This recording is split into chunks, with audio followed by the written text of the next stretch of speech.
제가 외교 생활을 34년을 하고 이제 퇴직을 했었는데 지나서 생각해 보면은 전반부 한 17년에 해당하는 부분은 거의 우리가 일상적으로 이야기하는 국가 이익 여기에 몰두해 가지고 일을 했던 것 같고, 후반부 17년은 국가 이익 플러스 인류의 이익을 같이 봐야 되겠다 하는 그런 생각으로 보내왔던 것 같아요. 오늘 말씀드릴 부분은 특히 저 유엔 개혁안 저게 뭔가 앞에서 안신 교수님 하신 거는 종교 이야기하고 하나님 이야기하고 가고 이래서 하늘에 가 있었는데 저랑 이야기하면 갑자기 또 땅에 떨어진 느낌이 드실 것 같아요. 유엔이라는 게 꼭 외교관들뿐만 아니고 일반인들도 유엔이 대개 어떻게 돌아가고 하는지는 아실 거예요. 특히 우리 관심이 가는 부분은 총회하고 이 안보리인데, 지금 제가 외교관 생활하면서 조금 이제 일반 다른 동료들에 비해서는 경력이 다른 게 있습니다. 하나는 외국에 공부하러 3번 나갔었습니다. 이거 저 공무원 생활하는데 이런 짓 하면은 완전히 그냥 커리어는 잘리는 거예요. 근데 저는 뭐 그런 겁대가리 없이 그냥 3번 영국에 처음 가고, 그다음에 2번째 호주에 가고, 3번째는 미국의 하버드에 갔었는데 뭐 커리어는 전 별로 뭐 생각 안 했습니다. 그건 나는 내가 하고 싶은 거 그냥 했습니다. 그리고 또 한 가지는 또 공무원 해서 안 되는 짓을 했는데 국제기구에 가서 5년간 근무하고 왔어요. 그거는 대한민국 정부가 파견한 게 아니고 그냥 국제기구 직원으로서 한번 좀 있어보고 싶다 해가지고 플라이 해가지고 거기서 이제 합격하니까 외교부에서 장기 휴직을 줘가지고 5년간은 국제기구 직원으로서 있었습니다. 그 2가지 커리어가 일반 동료들하고는 좀 다른 건데 저는 하고 싶은 걸 해가지고 그 이후에 제 경력에 뭐 외교관 경력에 마이너스 했다는 때는 그거는 뭐 후회하는 거 없습니다. 아이고 이게 잘 안 된다. 계속 페이지를 못 넘기는데. 스크롤 할까요? 이걸 하면 되구나. 예. 제가 세계 문제, 그러니까 인류의 이익을 지키는 문제에서 크게 관심을 가지고 뭐 연구를 했다 그럴까, 글을 쓴 부분은 크게 3개가 있는데, 앞에 2개는 오늘 제가 말씀드릴 부분입니다. 세계 평화 유지를 도대체 어떤 식으로 유엔 안보리에 맡겨야 되느냐, 그리고 이 지구를 다루는, 지구 문제 다루는 이 가버넌스라는 게 소위 의사결정이라든가 아니면 그 집행이라든가 이런 거로 도대체 유엔 총회가 지금 제대로 못하고 있는데 이걸 어떤 식으로 손대야 되느냐 하는 이 문제가 오늘 집중적으로 제가 다룰 부분이고, 그 외에 지구 환경 보호를 어떻게 하느냐, 그 다음에 개도국의 개발 협력을 어떻게 해야 되느냐, 이것도 제가 개인적으로는 관심 있는 부분인데 오늘 여기까지는 제가 못 들어갈 것 같습니다. 이 안보리 개혁 문제는 제가 한 20년쯤 전에 하버드에서 쓴 논문인데, 약간 에피소드를 소개드리면은 이 끝나고 난 뒤에 제가 필리핀에서 공사를 하다가 그다음에 네팔에 대사를 갔었어요. 근데 네팔에 마침 미국 대사가 그때 막 교체가 되는데 이 친구가 미국 국무부에서 유엔 최고 전문가였어요. 그래서 우연히 안보리 개혁 이야기를 하는데 이 친구가 이제 대사들 모인 데서 안보리 개혁 이거 뭐 말로 아무 떠들어봐야 답이 없기 때문에 이거 뭐 어떻게 할 수 없다. 일본, 독일 너희들 좀 포기해야 되겠다 이런 이야기 하더라고요. 그래서 지나가면서 답이 없는 게 아니고 못 찾은 거겠지. 그렇게 했더니만은 이 친구가 버럭 화를 내요. 화를 내면서 거기 무슨 답이 있느냐고. 그래서 그거야 이렇게 하면 되지 했더니만은 이 친구 깜짝 놀래가지고 그런 게 있었어? 그거 어디서, 난 처음 듣는 이야기인데 그거 어디서 나온 이야기야? 그래서 뭐 네가 모르는 게 당연하지, 내 머릿속에 있으니까. 그랬더니만은 이 친구가 그 다음날 아침에 바로 찾아왔어요.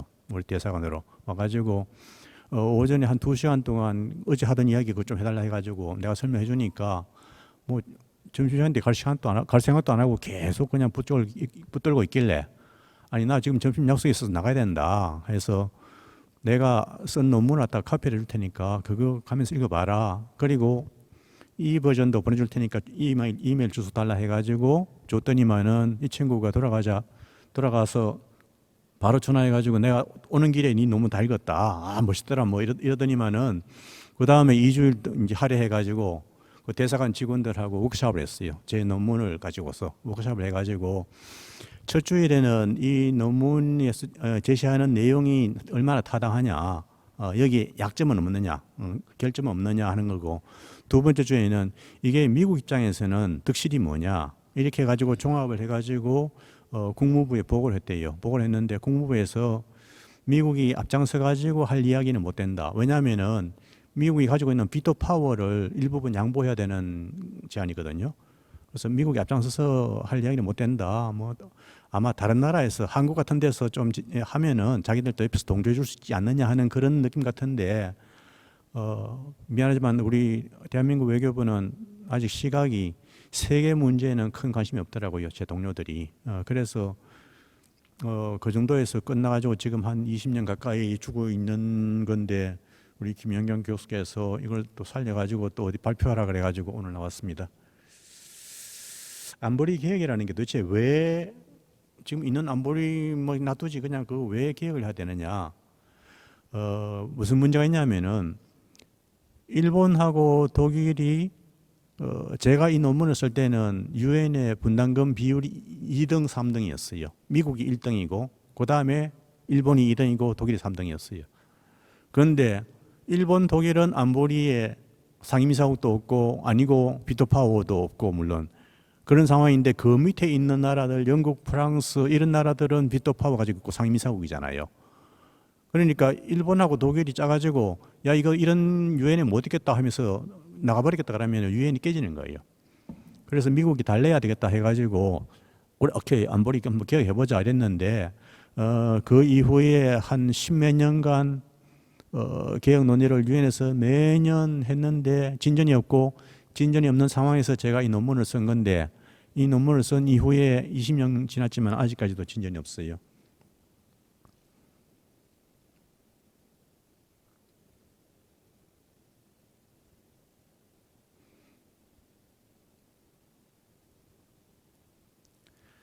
그동안에 왜 진전이 없었느냐?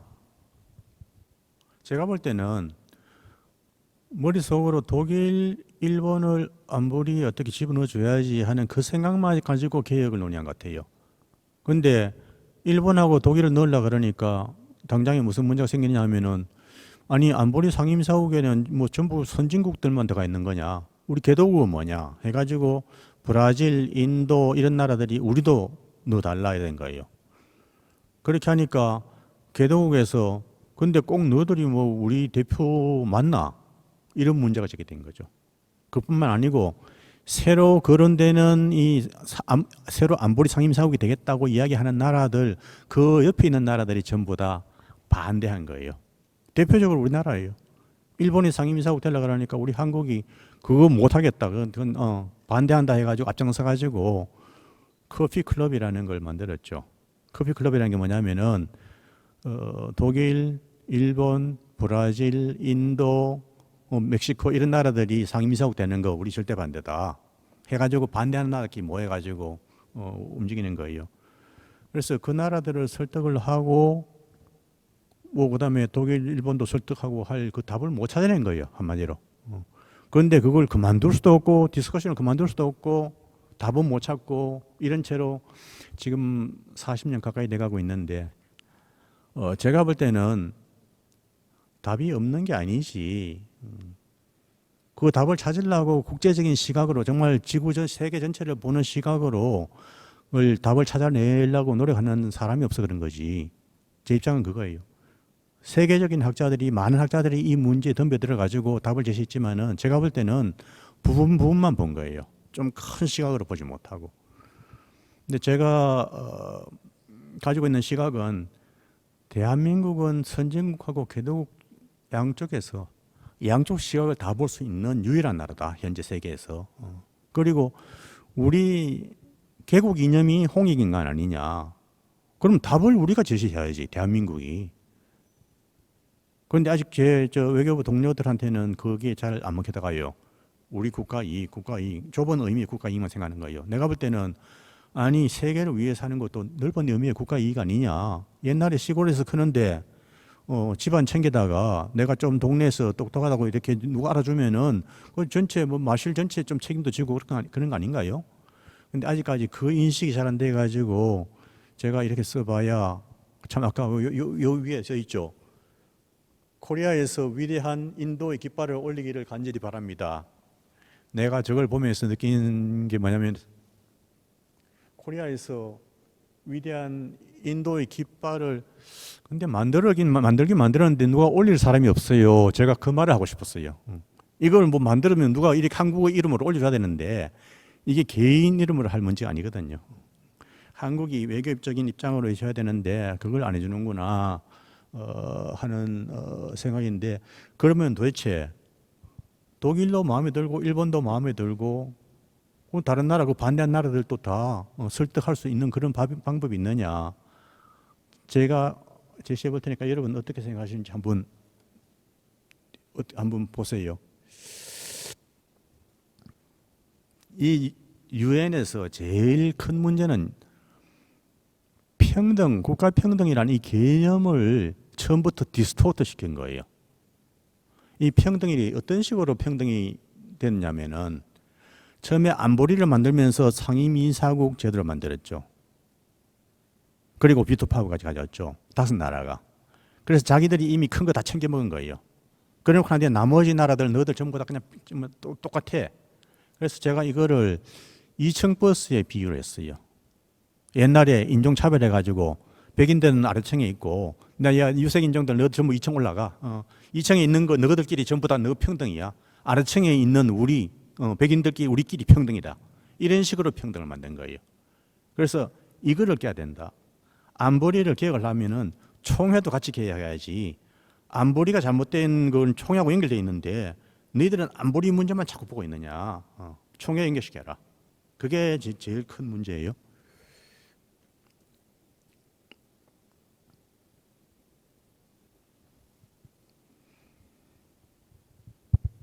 그리고 안보리의 구조적인 문제가 뭐냐 하면은 안보리하고 총회는 여러분 생각에 어떤 관계가 있는 것 같아요? 유엔 헌장에 의하면은 유엔 총회가 있고 총회 밑에 이사회라는 게 3개가 있습니다. 안보리라는 게 우리 줄여서 말해서 그렇지 안전보장 이사회예요. 그러니까 총회가 있고 총회 밑에 3개의 밑에 하부 조직인데 그 중에 하나가 안보리예요. 그리고 하나는 경제사회 이사회고 하나는 신탁통치 이사회고 신탁통치 이사회라는 건 지금은 죽어버렸어요. 그런데 안보리가 총회 밑에 있다는 인식이 안 들죠. 그죠? 안보리가 더 센 거 아니야?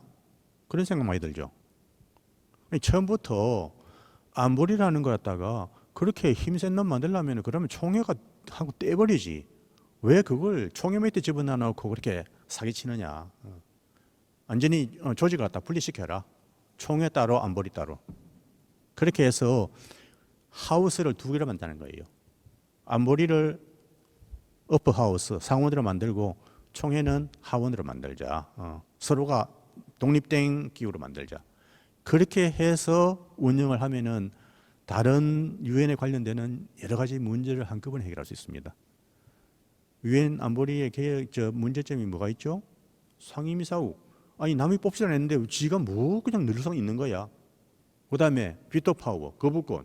아니 한 놈이 지가 반대하면 다른 나라가 다 찬성했는데 지 혼자 반대한다는 이유로 이거는 안 되는 거야?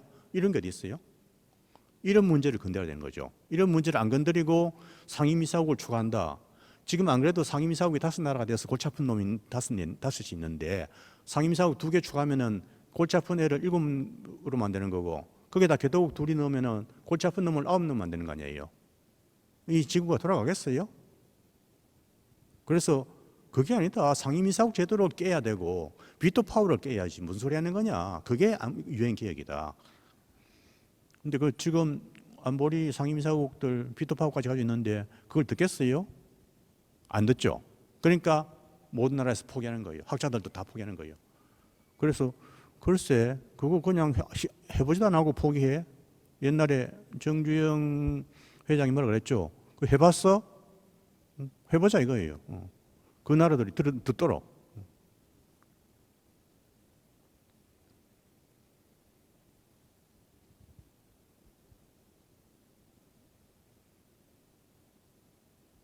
자, 이제 안보리하고 총회 관계는 두 개를 완전히 그냥 서로 떼가지고 생각하자. 그렇게 말씀드렸었는데 그게 출발점입니다.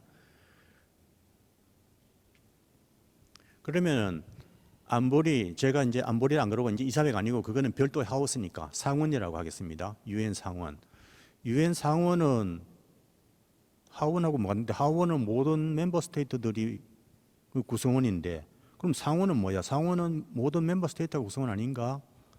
구성을 지금 세계를 그렇게 보지 말자. 그거는 유엔을 처음에 만들 때 생각이고 지금 유엔에 돌아가는 건 사실은 그게 아니다. 지금 유엔에 가면은요 지역 그룹이라는 게 있습니다. 지역 그룹이 지금 유엔에서 운영되고 있는 게 5개예요.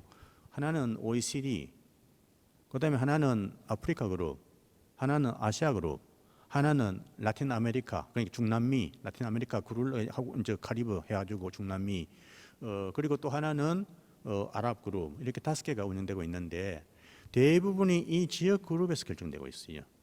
우리 지역 그룹의 표를 몇 개 내놔라. 아니면 우리 지역 그룹에서 대표는 누가 돼야 된다 이번에 이런 식으로 하는 거거든요. 이거를 전면에 내세우자. 어떤 식으로 하느냐? 지구를 전체 세계를 보면서 이걸 좀 이렇게 나눠가지고 현재 지역 그룹이 제대로 좀 이렇게 반영이 된 그런 개념으로 보자. 그래서 저는 전 세계를 이렇게 4개의 대륙으로 봤습니다. 중남미, 유럽, 아시아, 그 다음에 중동 아프리카. 전 세계를 4개로 봤습니다. 그런데 이 4개를 보면은 같은 그룹 내에 서로 성격이 다른 점이 있죠. 특히 저 아메리카 같은 경우에 북미하고 중남미는 성격이 많이 다르죠. 그래서 이거를 좀 더 동질성을 가진 그룹으로 좀 약간 더 세분화해 보자. 그래서 이 4개의 대륙을 다시 2개씩 쪼개봤어요. 그래서 아메리카, 그다음에 중동 아프리카는 남북으로 가르고 유럽하고 아시아는 동서로 갈랐습니다. 2개씩 갈랐는데 서부 유럽은 굉장히 이렇게 비중이 커요. 유엔에 내는 돈도 엄청나게 크고 40% 정도예요. 그리고 나라들도 중요한 나라들이 많고 그래서 서부 유럽은 다시 남북으로 쪼개가지고 북쪽은 게르만계고 남쪽은 라틴계 이렇게 해가지고 두 그룹을 줘야 되겠다. 이렇게 해서 세계를 9개 그룹으로 나눴어요. 오케이. 이제 이 새로운 안보리 이제 유엔 상원은 멤버 스테이트가 구성원이 아니고 이 지역 그룹이 구성원이다. 이 9개 지역 그룹이 거의 구성원이다. 그렇게 해서 운영을 하자. 그러면은 지역 그룹 하나당 비중이 전부 똑같으냐? 그렇게는 안 봤어요. 그렇게는 안 하고 그건 제 멋대로 하면 안 되는 거니까. 그게 아니고 현재 안보리에 의석수가 있습니다. 안보리 의석수가 그냥 막 정하는 게 아니고 지역 그룹별로 서로 다 이제 타입을 내 가지고 오케이. 아시아 그룹은 뭐 3.5석이다. 아프리카도 3.5석이다. 유럽 이제 전체 OECD 국가들은 몇 석이다. 이게 나눠져 있어요. 그래서 현재 그거 어느 정도 합의되어 있는 그거를 그냥 오케이 2배로 곱하자. 왜냐하면은 과거에는 총회 밑에 있는 이사회라 생각했는데 이제는 총회하고 맞먹는 별도의 하우스다. 그러면은 규모도 좀 더 키워가지고 정말 세계를 책임지는 세계의 대표들이 모여야 될 거 아니냐. 그렇게 해서 2배로 키우니까 현재 안보리 구성이 15석이거든요.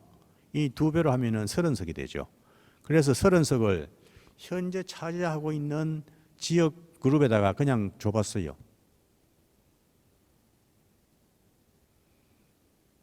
이렇게 하니까 소위 OECD 그룹이 10석이고 그 다음에 동구가 4석이고 중남미가 4석이고 아프리카가 숫자상은 5석인데 저기는 아랍 그룹이 별도로 포함되지 않은 지역 그룹 할당이에요. 그래서 5개인데 5 중에서 하나는 아랍 그룹에 주고 4개는 아프리카다.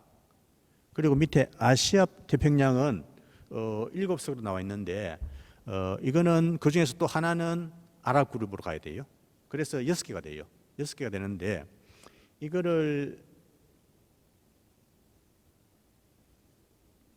나눠보니까 아시아 그룹이 문제가 있어요.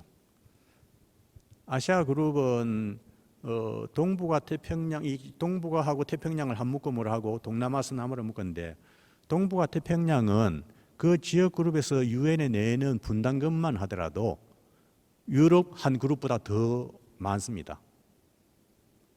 일본하고 중국이 많이 내니까 그렇지만은 우리 저 한국하고 호주도 10등 안에 들어가요. 그러니까 큰 나라 10나라 중에서 4나라가 이 동북아 태평양에 있는 거예요. 그런데 이 나라에다가 다른 그룹은 아프리카도 4석이고 중남미도 4석인데 여기다 3석을 준다? 이건 잘못됐다. 그동안에 유엔에서 아시아가 이 소위 불평등한 대우를 받았구나. 이거 4석으로 키워야 된다. 이거 최소한도 4석이다. 그리고 동남아 서남아를 묶은 그쪽도 4석이 돼야 이야기된다. 왜냐하면은 동북아 쪽에 중국을 빼버리고 나머지 전 세계 인구의 40%가 서남아 그룹에 있어요. 그런데 이걸 갖다가 아프리카보다 적고 중남미보다 작게 해서 되겠느냐. 그래서 이쪽에는 한 석 더하자. 그래서 아시아의 동쪽 그룹하고 서쪽 그룹을 갖다가 한 석씩 더하니까 이제는 원래 2배로 30석이 되는데 2개를 더하니까 이제 32석이 됐죠. 이렇게 해서 32석을 갖다가 특히 저 OECD 그룹 이 소위 서구 유럽하고 그다음에 그 비슷한 나라들 호주라든가 카나다든가 이런 나라들을 쭉 지역별로 나눠 가지고 보니까 이렇게 나오더라. 숫자가 자, 안 보이죠? 간단하게 아까 분에 9그룹이라고 했는데 9개 그룹 중에서 북미는 미국, 카나다밖에 없어요. 그래서 2석만 필요하죠. 그죠? 그리고 아랍 그룹이 나라가 숫자도 적어요. 그래서 현재 안보리에서 할당되는 의석이 15석 중에서 한 석이니까 사실은 여기서 2석만 할애되는 거예요. 2배 꼽았잖아요. 그렇게 해서 다른 그룹들은 전부 4석인데 요 2개 그룹은 2석이에요. 그렇게 해서 이 32석이 상임 쪽에 유엔의 상원을 구성한다. 이렇게 하고 나니까 현재 안보리 상임이사국은 물론이고 거론되고 있는 나라들 독일, 일본 그리고 뭐 브라질, 인도 이런 나라들이 다 이 속에 포함되는 거예요. 이 그룹엔 거의 자동적으로 들어가게 돼 있어요. 이 새로운 하우스 지금 유엔 상원에. 그리고 거의 뭐 상임으로 법으로 만들어서가 아니고 거의 자동적으로 그냥 가게 돼 있는 나라들이고 그 말고 다른 나라들 또 거기에 자주 들락날락 할 나라들이 우리 동북아 태평양 같은 경우에는 우리 한국, 호주 이런 나라들이 거의 그 속에 10년을 보면은 8년 내지 9년은 그 속에 들어가 있을 나라들이에요.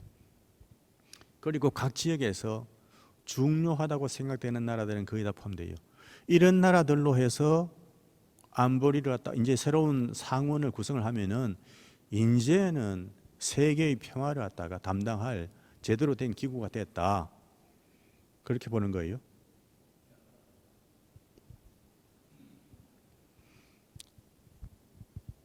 자, 이 거부권 문제를 어떻게 처리하지? 이렇게 하고 나니까 이제는 거부권 문제가 간단히 해결돼 버려요. 거부권을 한 나라가 가지고 있는 게 아니고 지역 그룹이 가지는 걸로 하자. 지역 그룹이 가진다는 거는 예를 들어서 북미 같은 경우에 가장 간단하게 북미 같은 경우에는 미국하고 카나다 두 나라가 뭐 선출할 것 없이 두 나라밖에 없으니까 자동적으로 포함되겠죠. 이 기구 내에. 거기서 거부권을 행사하려면 미국 혼자서 하지 마라. 미국 혼자서 못한다. 캐나다 동의받아라. 그 지역 대표들의 만장일치에 있어만 거부권 행사한다는 거예요. 그러면은 영국의 거부권은 어떻게 되느냐? 영국은 독일하고 그다음에 저 북구 나라 하나 하고 그럼 또 하나 뭐 네덜란드라든가 이런 나라가 이제 포함되겠죠. 그 네 개 나라에. 그러면은 영국 혼자서 행사하는 게 아니고 독일, 북구 이런 나라들하고 동의 얻어가지고 만장일치로 행사해라. 이 부분에 미국하고 영국하고 프랑스는 큰 저항이 없을 거예요. 왜냐하면 자기 지역 내에 이웃 나라들이 중요하기 때문에 뭐 그리고 다 우방국이잖아요. 그런데 이제 중국하고 러시아는 좀 문제가 생겼죠.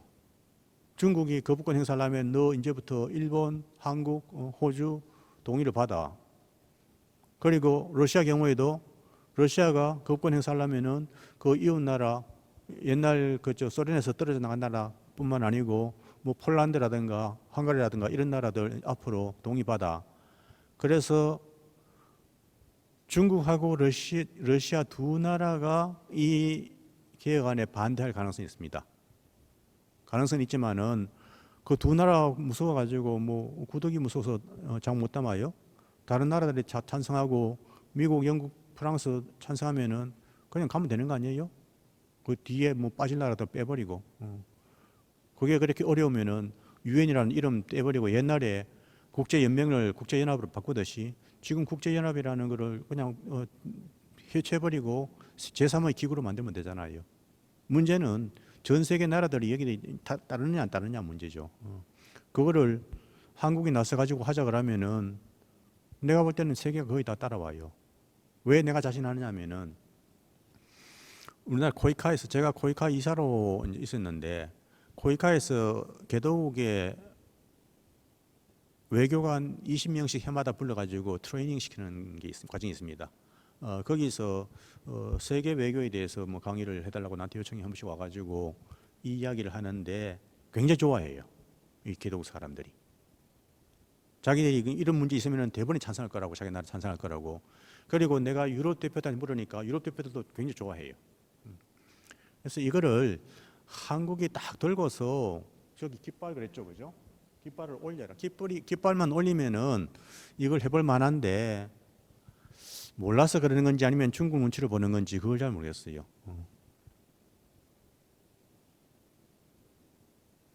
그리고 제가 유엔 시스템에 대해서 굉장히 싫어하는 게 있는데 안보리 상임이사국 그다음에 비토 파워 가진 나라들이 근데 너희들이 그런 특권을 가졌으면은 하는 게 뭐야? 특권을 가지면서 왜 거기에 상응하는 부담이 없느냐 이거예요. 그래서 앞으로 새로 만드는 안보기구에는 이런 짓 하지 마라. 이제부터는 안보기구에 그 들어가려면은 특권이 아니고 특별한 부담을 가지고 들어가는 거다. 내가 국제적인 대표 뽑혔으면은 거기에 따른 일을 할 생각을 해야지. 입만 가지고 가가지고 내가 그냥 립 서비스만 하겠다. 이런 짓 하지 마라. 그래서 안보리의 상임이사국이니까 안보리 새로운 안보기구인 유엔 상원에 뽑히려면은 너 나라 군대 5천 명 딱 지정해가지고 유엔 평화유지군으로 언제든지 동원될 수 있도록 준비해라. 그거를 유엔하고 합의를 하고 그 합의된 나라만 상원에 출마할 수 있는 거다. 이렇게 만들었습니다. 이 부분은 제가 5천 명이라고 했던 거는 5천 명이 요즘 우리 개념을 하면 여단 정도 될 거예요. 이게 전통적으로 옛날에 로마 군단이 한 군단이 5천 명씩이었어요. 그래서 그걸 그때 이제 착안해 가지고 5천 명 잡았는데 지금은 모든 게 무슨 기계화돼 있고 이래 가지고 굳이 5천 명까지 필요할까? 하다못해 우리 국군이 외국에 뭐 파병됐다 한 500만 명 가더라도 뭐 탱크 멋진 거 그냥 딱 가져가 가지고 하면 금방 지나갈 수 있을 거 아니냐 하는 생각이 들어요. 그래서 앞으로 이게 유엔에서 디스커션 된다면은 저 5천 명 부분은 분명히 논의가 될 거고 숫자가 많이 내려갈 거라 하는 생각은 듭니다. 그러나 중요한 거는 유엔 평화유지군을 내가 언제든지 낼 준비가 돼 있다. 이런 나라만 들어와라. 안보기구에 그냥 아무 힘도 없고 그런 거 기여할 의사도 없는 나라가 안보기구 들어오지 마라 하는 그런 뜻이에요. 자, 이제 선진국들이 겪자는 문제가 지금 15나라만 가지고도 안보리 운영이 힘든데 32나라 이거 어떻게 운영하라는 거야? 각자 전부 다 지 발언권이 있을 텐데. 근데 저는 그거는 나는 별로 걱정 안 하겠다.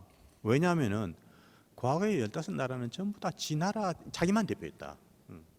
안보리에서 어느 나라는 자기 국가 이익에도 불구하고 세계 평화를 위해서 입장을 뭐 이렇게 하더라 하는 그런 이야기 들어보셨어요?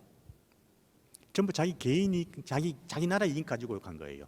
근데 이제는 지역 대표예요. 지역 대표니까 그 지역의 분위기가 있을 거 아니에요. 그러면은 그 지역의 분위기에 따라 가지고 가야 되는 거예요. 그리고 내가 지역 대표로서 내 멋대로 발언할 수 있는 게 아니고 지역 대표 내 나라잖아요. 내 나라가 그룹으로 움직이잖아요. 그러니까 실제로는 나라 수로는 서로 누리지만은 실제로는 그게 아니고 9개 지역 그룹이다. 이 과거 15나라가 각자 노는 것보다는 지금 9개 지역 그룹으로 운영하는 게 더 효율적이다. 그런데 그나마도 거기서 그냥 뭐 32나라가 그냥 뭐 떠들어대면은 시끄러워서 정신없다. 그게 걱정되면은 운영위원회를 설치하자. 운영위원회를 각 지역 그룹 내에서 대표들 하나씩을 보내고 그리고 분담금이 아주 큰 나라. 전에는 제가 1, 2, 3등 꼽았는데 미국, 일본, 독일, 세 나라 꼽았는데 지금은 중국이 분담금 2위예요. 그래서 오케이 중국까지 포함해가지고 미국, 중국, 일본, 독일 네 나라는 거기 오케이 늘상 그냥 들어가는 거로 하고 그 다음에 지역 그룹 9개에서 대표 하나씩 넣어가지고 13나라가 모여가지고 운영위원회 하고 뭐 하루 일어나는 일, 뭐 늘상 일어나는 일 이런 거는 너희들이 그냥 이렇게 해라. 그리고 당장 뭐 터져가 전쟁 터지고 뭐 했을 때 중요한 일 결정은 이거는 32나라가 모여서 한다. 이런 식으로 새로운 안보 기구를 운영하자는 게 제 입장입니다.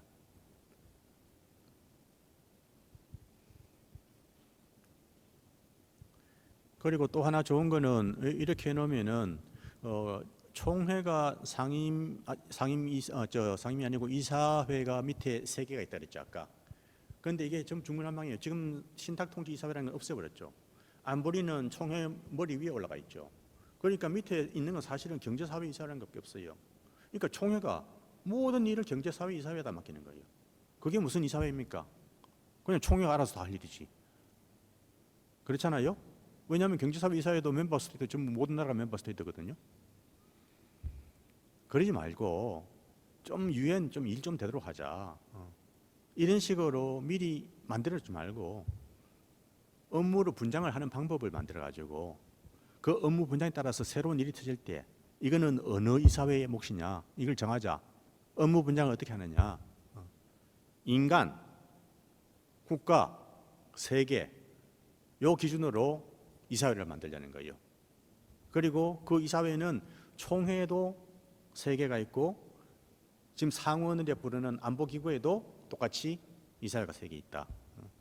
그렇게 해서 이사회를 갖다가 상원에도 이사회 3개, 하원인 총회도 이사회 3개 이렇게 해서 이제는 인간 문제냐 국가 문제냐 세계 문제냐 이 가지고서 업무를 분야할 수 있기 때문에 어떤 상황이 벌어지더라도 새로 뭐 이렇게 뭐 만들어냈냐 마냐 할 이유가 없다. 지금 경제사회 이사회 하나만 있으니까 그거 좀 보기 좀 이상하다 해가지고 과거에 인권위원회라는 게 있었는데 그걸 인권이사회로 올려놨거든요. 근데 그런 식으로 뭐 일 터지니까 뭐 그거 가지고서 그런 식으로 이렇게 땜빵하지 말고 업무 분장했다가 정확히 성격을 가지고서 하자. 그렇게 해서 이사회를 6개를 만들자. 자, 제가 상임이사국 문제는 해결된 것 같죠? 그죠? 상임이사국이라고 해서 유엔 헌장에 명시할 필요 없이 이렇게 하면은 지가 분담금 많이 내기 때문에 자동적으로 상임으로 계속 이렇게 뽑히는 그런 거 그거야 뭐 어떡하냐? 뭐 미국이 매년 왜 몇 번 들어오느냐? 미국 너 좀 빠져라 이럴 거 없잖아요. 미국이 내는 돈이 얼마인데 자기가 돈을 많이 내 가지고 뽑히는 거 그거는 당연한 거다. 상임은 해결됐고, 그럼 비토 파워는 어떻게 하느냐? 누구는 비토 파워 있고 누구는 없고, 그럼 지역 그룹을 하면은 어느 그룹은 비토 파워 있고 어느 그룹은 없고 그러냐?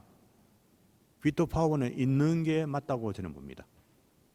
왜냐하면은 9개 그룹 중에서 4개 그룹은요, 분담금이 4개 그룹이 거의 한 그룹당 25% 가까워요. 다른 그룹은 5개 합쳐가지고 5%도 안 돼요. 유럽에 있는 서구 2그룹하고 그다음에 북미 그룹하고 우리 이 동북아 태평양 그룹하고 이 4그룹은 한 그룹당 거의 25% 가까이 내요. 그런데 돈을 내는 그룹에서 반대를 하는데 굳이 돈 드는 일을 해야 되겠느냐? 돈을 냈는데 내 돈 가지고 그렇지 못해 하면은 그거는 안 해야 되는 거 아니냐? 그래서 이 그룹은 비토 파워를 가지는 게 당연하다. 그러면은 다른 그룹은 비토 파워 없고 저것만 비토 파워 있으라는 이야기냐? 이 한국이 저거 동북아 그룹에 이쪽에 있는 친구니까 완전히 이거 한국 외교관이 완전히 뭐 편드는 거네. 저는 그런 오해는 받기 싫어요. 이것도 안 된다. 비토 파워를 이렇게 분담금이 많은 그룹은 비토 파워를 주고 나머지 그룹은 비토 파워 반을 주자. 그래서 나머지 그룹들은 2그룹이 합쳐가지고 비토 파워 행사하겠다 그러면 그럼 비토 파워를 인정하자. 돈 많이 내는 4그룹은 독자적으로 비토 파워를 행사하게 해주고 돈을 조금 내는 지역 그룹들은 2그룹이 합쳐가지고 이거는 우리 안 돼. 너들 다수를 가지고 해도 안 돼. 이거는 우리 2그룹이 보이콧하겠어 하면은 그거는 인정해주자. 그렇잖아요. 2개 지역 그룹이 예를 들어서 아프리카 그룹하고 아니면 저 라틴 아메리카 그룹하고 2그룹에서 반대를 하는데 세계가 굳이 그거 갖다가 밀고 나가야 되겠어요? 그래서 비토 파워는 all or nothing이 아니고 full or partial이다. 전면 독자적으로 행사할 수 있는 비토 파워냐 아니면은 누구랑 같이 손잡아 가지고 할 수 있는 행사냐. 이것도 잘 안 보실 것 같은데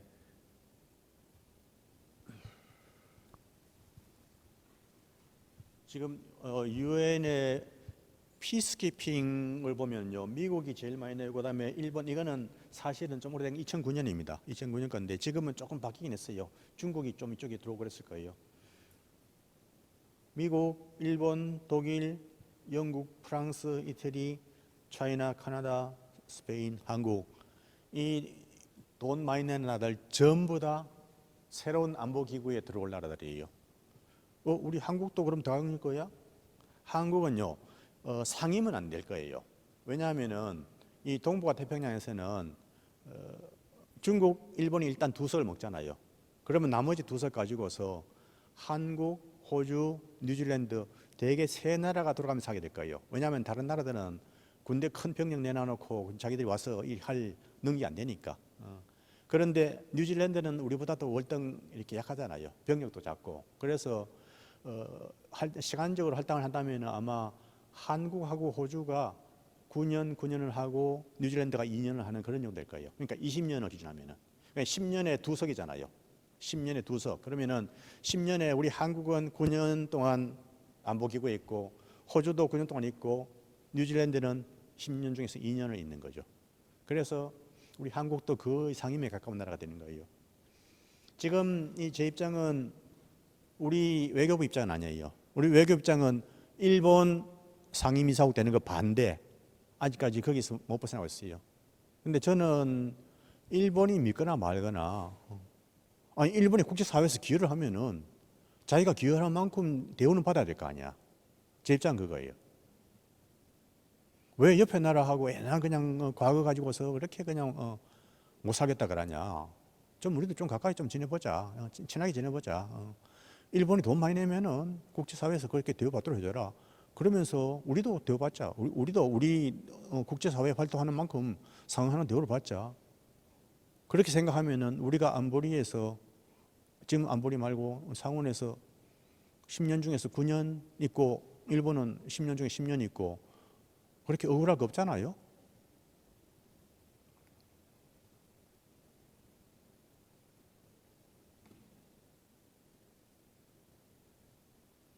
총회 문제로 넘어가겠습니다. 아까 말씀드렸다시피 총회하고 안보리는 이건 따로가 아니고 같이 놀아야 되는 거예요.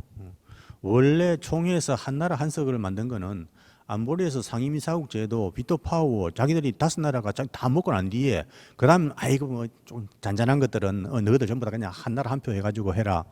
그런데 돈은 많이 내고 총회에서는 한 표밖에 행사 못하고 선진국들이 속이 부불 끓잖아요. 그 결과가 나온 게 뭐냐면은 그러면은 앞으로 유엔 예산 동결시켜버려. 유엔 예산 동결이라는 건요 매년 일어나는 일입니다. 제가 국제기구의 유네스코에 5년간 있었는데 거기서 해마다 유네스코 예산 동결이라는 거는요 해마다 항상 일어나는 일인데 차이가 뭐냐면은 절대 동결이냐 아니면은 인플레이율은 반영해 주느냐 그거예요. 그러니까 어떤 해에는 인플레이율 2% 정도 반영해주고 어떤 해에는 인플레가 뭐가 없어 그냥 액수로 동결이야. 이렇게 되니까 사실상은 예산은 계속 줄어드는 거예요. 그러다 보니까 지금 유엔 기구들이 공통점이 뭐냐면은 인건비하고 그다음에 건물 유지비 그거 말고는 활동할 돈이 없어요. 근데 유엔의 기구들이 왜 만들어졌죠?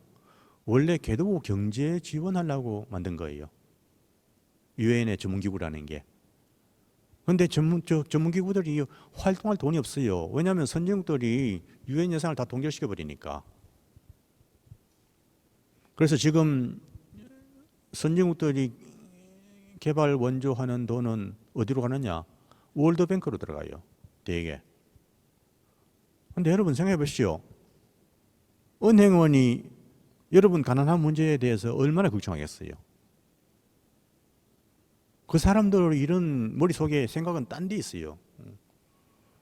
월드뱅크가 왜 개발협력에 개입합니까? 근데 선진국 입장에서는 이걸 유엔에 넣으니까 유엔에는 한나라 한 표니까 내가 돈은 내가 내고 결정은 저 개도국 저들끼리 하는데 내가 왜 거기에 돈 내? 이러는 거예요. 그래서 이거 잘못됐다.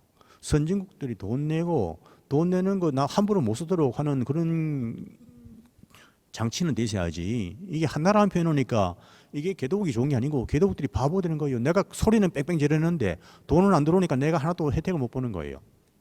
그래서 이거 고쳐야 된다. 그래서 총회에서 그러면은 한나라 한 표 안 하고 다른 방법이 있어? 뭐 가중투표 할 거야? 어떻게 할 거야? 제 입장은요. 한나라 한 표 있는 거 이거 깨자 그러면은 유엔 깨자는 이야기입니다. 한나라 한 표 이거는 못 깨, 이거 한 표 이거 깨지는 못해요. 그러나 현재 한나라 한 표 제도를 그대로 유지를 하면서 분담금에 따른 가중투표도 같이 하자. 무슨 이야기냐면은 양쪽으로 계산하자는 거예요. 어떤 거를 의결을 할 때 한나라 한 표에서 과반수 맞냐? 그 다음에 그 찬성한 나라들이 내놓은 분담금 합하면은 50% 이상 맞냐? 양쪽으로 과반수를 해야 된다. 그러면은 이제는 개도국은 머리수 가지고서 자기들이 과반수 확보하고 있고 선진국은 분담금 가지고 과반수 확보하고 있잖아요. 그러니까 크게 선진국 그룹하고 개도국 그룹이 합의를 하지 않으면은 통과가 안 되죠. 그러니까 양쪽 다 비토 파워를 가지는 거예요. 그룹으로서. 그러니까 선진국하고 개도국 간에 제대로 합의를 해가지고 집행하라 이거예요. 지금은 돈을 내놓으면은 개도국이 저도 멋대로 해버리고 그러니까 선진국은 아예 돈을 안 내고 그런데 그러지 말고 돈은 선진국이 내놓고 집행하는 방법은 선진국 개도국 같이 합의해가지고 해라. 근데 선진국이 유엔에 그동안에 해온 짓이 있는데 인제 와서 갑자기 돈 내려고 그러겠어? 돈 내도록 만들어야죠.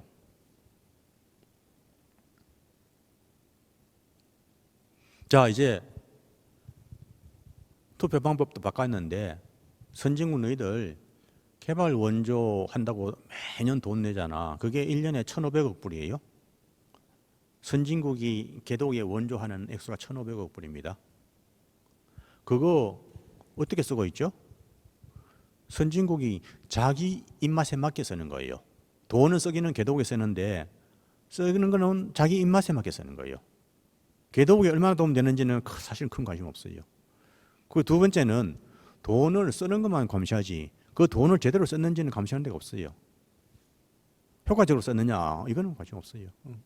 어느 나라에서 돈 제대로 썼네 그래 그 나라 가서 돈 탕진하고 그냥 적당히 해가서 뒤로 돈 자기 나라로 다 다시 흘러 들어오도록 하고 그렇게 해가지고 무슨 기술 협력이라면서 그 선진국 사람들이 개도국 가가지고 무슨 고문 되면은 기술 자문 되면은 돈 왕창 받고 그냥 그런 식으로 해서 다 회수하는 거예요. 야 너희들 그렇게 하는 거 그거 뭐 갑자기 바꾸라 말은 안 하겠는데 너희들 저 원조 예산 10%는 앞으로 유엔에 내놔라. 그래서 유엔에서 선진국 개도국 그룹이 합의를 해가지고 이걸 써야 되겠다. 그렇게 해가지고 선진국 너희들이 볼 때, 이제는 효과적으로 쓰이네. 그러면은 그러면 그때 10%를 20%로 올리고 그러자. 처음부터 돈 많이 내놓으라는 말은 안 할게.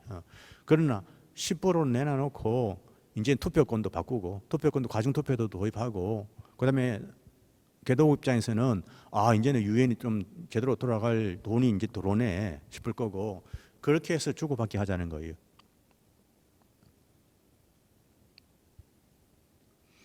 자 이제 요약하겠습니다.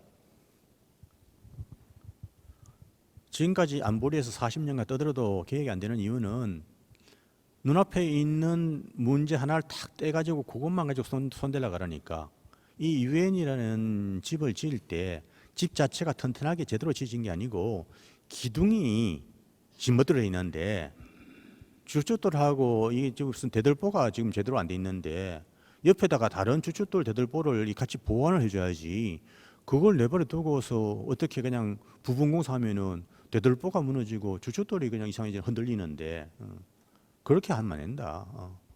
같이 한꺼번에 계약해야 된다. 안보리는 총회하고 분리시켜라. 그래서 안보리는 지역 그룹이 대표하는 지역 그룹을 구성원으로 하는 그런 거로 구성하자. 그리고 이사국 선출을 각 지역 그룹을 대표하는 이사국 선출은 이제는 유엔에서 총회에서 손 떼라. 각 지역 그룹이 자기들이 대표 뽑으면 되지 않느냐. 그걸 왜 총회에서 뽑아가지고 지역 그룹 대표들이라고 뽑혔는 이 나라들이 지가 누구 대표인지도 모르고 지멋대로 그냥 자기만 생각하도록 만드느냐. 상임이사국 독일, 일본 추가해 마라. 그거 고민할 필요 뭐 있냐. 지금 새로 상원 해놓으니까 그 나라들은 다 해결됐잖냐. 그리고 그 나라 반대하던 나라들 뭐 이태리니 멕시코니 뭐 좀 자기들도 끼어달라고 소리 지르는 애들 걔들 심지어 한국까지도 다 거기 다 들어오는데 그 고민할 거 뭐 있냐. 걔들 다 넣어놓으니까 이제는 안보기구가 진짜 세계를 대표하는 기구가 되지 않느냐. 거부권 어떻게 하냐. 거부권 뭐 지역 그룹이 만장일치로 행사하려면 행사해. 돈 많이 내는 그룹인데 뭐 어떻게 해. 너희들 돈 쓰기 싫다 그러면은 안 써야지 어떻게 해. 그러나 너만 행사하는 건 아니고 조그마한 개도국 그룹들도 두 그룹이 손잡으면은 거부권 행사할 수 있도록 해줘. 이제는 이 개도국에게 또 개도국 쪽에도 이제 인센티브가 생긴 거죠. 거부권 문제. 이제 안보기구에 아무나 들어가지고 입만 나불나불 거리고 나도 세계의 평화 유지에 기여하려고 여기 들어왔다 이런 말로만 하도록 하지 말고 이제 들어오려면은 군대를 내놔. 그리고 군대 그 운영하는 거 평소에 비용은 전부 너희들 돈으로 내놔. 그러면은 능력도 없고 의지도 없는 그런 나라들은 안 들어올 거 아니에요. 그리고 개발협력 이제는 유엔이 정말 돈 좀 가지고 개도국 원조 좀 해보자. 지금까지 월드뱅크가 하는 그런 식으로 눈가림을 하지 말고 이제는 좀 제대로 해보자. 참고로 월드뱅크 직원들은요 유엔 직원들보다 봉급 2배 받습니다. 무슨 돈으로 받겠어요? 선진국이 개도국 원조한다고 주는 돈 받아가지고 저거들 그냥 잔치하는 거예요. 왜 그렇게 돈 많이 받는 사람들이 그걸 관리해야 됩니까? 유엔이 관리해야지. 이 뒤에 사실은 환경하고 뭐 또 개발 협력 별도로 있지만은 그까지 뭐 제가 오늘 다룰 시간은 못 되는 것 같고 시간 이하고는 별 관계 없지만은 오늘 여자분들이 좀 보여가지고 제가 이 논외 이야기 한 가지 그냥 재미있는 얘기 하나 해드릴게요. 3000년 전에요. 어떤 나라에서 왕비가 있었는데 거기 왕비라는 거는 내가 왕이 계승권자예요. 왕이 계승권자라는 뭐냐면은 그 시대에 거기는 공주냐 왕자냐 따지지 않고 마지가 왕위를 계승하게 돼 있었어요. 그런데 첫 번째 자식이 공주였어요. 그래서 이 공주가 왕위를 계승하게 되는데, 그런데 여자가 공주가 왕위를 계승하면은 여왕이 되는 게 아니고 왕은 그 남편이 해요. 그러나 그 남편이 죽으면은 그 왕비의 새 남편이 다시 왕이 되는 거예요. 그리고 그 남편이 왕으로 되었다가 지가 왕비 죽었는데 지가 계속 왕이 있는 게 아니고 왕비가 죽으면 지는 자동적으로 왕 끝나버려요. 이렇게 왕위 계승권을 가지고 있는 공주가 있었는데 이제 공주 이제 결혼했으니까 이제 자기 남편이 왕이 됐죠. 그런데 이 왕이 신탁을 받았는데 자기가 자식 낳으면 그 자식한테 맞아 죽고 그 왕이 뺏긴다 그런 거예요. 그러면서 그 왕비들은 그러니까 당신 지금 방금 낳은 자식 그거 내버리고 다시는 자식 낳지 마. 왕비가 얼마나 기가 막히겠어요. 이 왕비는 왕위 계승권을 가지고 있기 때문에 내가 자식을 생산해서 왕위를 연결시켜야 되잖아요. 그런데 이 남편이라고 갖다 놨더니만은 자식을 낳은 자식을 버리게 만들고 더 이상 자식을 못 낳게 하는 거예요. 그런데 이 공주가 남편에 대해서 굉장히 참 뭐랄까 의견을 존중한 것 같아요. 그래서 정말로 자식을 버리고 그 다음엔 자식 안 낳았어요. 그냥 속으로는 얼마나 한이 맺혔겠어요. 내 역할은 자식을 낳아가지고 이 왕위를 계승할 수 있도록 해주는 건데, 그러다가 한 20년쯤 지나가지고 이 왕이 갑자기 죽었어요. 갑자기 죽었더니만은 이제 젊은 사람이 와가지고 그 나라의 문제를 해결해 주니까 사람들이 이 남자랑 결혼해가지고 이 남자를 왕으로 시키면 어떻습니까? 그래서 왕비가 그래 뭐 하여튼 간에 나라 문제 해결해 주고 있으면은 내가 내 남편을 받아들여 가지고 빨리 자식을 낳아야지. 그렇게 해서 자식을 넷을 낳았어요. 이 왕비가 얼마나 신이 났겠어요. 그동안에는 이 자식을 하나 낳아놓으니까 이 남편이란 놈이 자식을 버리게 하지 않느냐, 그 다음에는 자식을 아예 낳지도 못하게 하지 않나 그랬었는데, 그 남편이 죽고 나니까 이제는 그냥 새 남편이 들어가지고 신이 나가지고 자식을 4명이나 낳았어요. 여러분 이 드라마에 근데 나중에 알고 보니까 이 남편이 자기 옛날에 버린 자식이었어요. 남편이 시켜가지고 할 수 없이 내다 버린 자식이었어. 여러분 이 이야기 들으면은 그 비극의 주인공이 제일 주인공은 누구예요? 진짜 비극의 주인공은 누구예요? 내가 볼 때는 아무리 봐도 그 왕비예요. 그런데 그리스 사람들이 그 왕비는 그냥 적당히 그냥 돌려버리고 그 아들, 버렸던 아들, 걔를 주인공으로 만든 거예요. 그게 여러분들이 알고 있는 오이디푸스예요. 오이디푸스 이야기를 이렇게 읽으면서 진짜 비극의 주인공은 이 오이디푸스의 어머니, 나중에 왕비가 됐지만은 친모인 이 이오카스테야. 이 사람이 주인공으로 되면 진짜 세계 최고의 비극인데, 이 그리스 사람들이 주인공을 갖다가 여자를 주인공으로 삼을 줄 몰라가지고 그냥 그 아들을 주인공으로 삼았네. 그래서 오이디푸스를 주인공으로 해놓으니까 뭐 비극인지 뭔지 그냥 그렇게 넘어가는 거예요. 내가 이 이야기를 갖다가 네팔에서 대사로 있을 때 그 유럽 대사들하고 내가 자주 만나가지고 이렇게 디너를 한 달에 한 번씩 걔들이 하는데 꼭 나는 불러요. 유럽 대사들 자기들끼리 모이면서 나는 불러가지고, 그러면 내가 나를 부르는 이유는 사실은 재미있는 이야기 하나씩 해주니까 그들라고 그러는 것 같은데, 한 분은 이 이야기를 해줬어요. 그랬더니만은 유럽 대사들이 그냥 막 무릎을 그냥 탁 치면서 너 그 이야기를 갖다 좀 작품으로 만들어서 써라. 그래서 우리 유럽 사람들이 좀 볼 수 있게. 그런데 야, 그거 나는 문학하는 사람 아니라서 그거 못하겠다. 우리가 아직까지도 이 남녀 평등 문제를 많이 이제 해결했다고는 하지만은 제가 볼 때는 이런 문학 작품 이런 데는 아직 차별이 그대로 남아 있어요. 그걸 갖다가 누군가가 깨닫고서 그걸 새로운 시각으로 작품을 쓰면 참 좋겠는데 그런 게 많이 부족한 것 같아요.